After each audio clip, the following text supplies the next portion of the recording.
L'homme est entré dans le centre commercial. Il fut stupéfait de voir d'innombrables créatures infernales ramper partout dans le centre commercial. Ce qui était encore plus troublant, c'est que les personnes autour de lui ne voyaient absolument pas ces monstres. Ils continuaient à discuter et à rire, comme si de rien n'était. Seul Thomas était terrifié, car il savait parfaitement que l'apparition de ces monstres annonçait un massacre imminent dans tout le centre commercial. Soudain, un hurlement a retenti au loin. Une arme. Il est armé.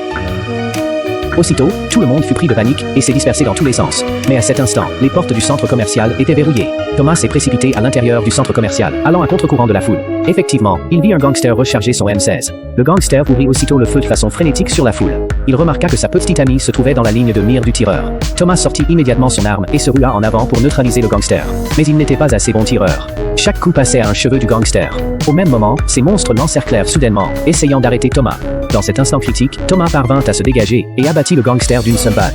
Après coup, il se dirigea vers sa petite amie, les jambes tremblantes. La scène était chaotique. Les murs étaient criblés d'impacts de balles.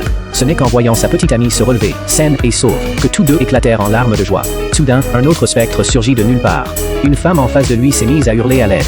Il comprit que le danger n'était pas encore écarté, alors il se hâta de la suivre. Ce n'est qu'à ce moment-là qu'il comprit que cette femme était l'esprit d'une personne tout juste décédée. Elle le mena au sous-sol, puis disparut. L'homme comprit alors que le vrai danger se cachait dans cette voiture. Après que lui et le conducteur eurent découpé la voiture pour l'ouvrir, ils se mirent aussitôt à trembler de peur.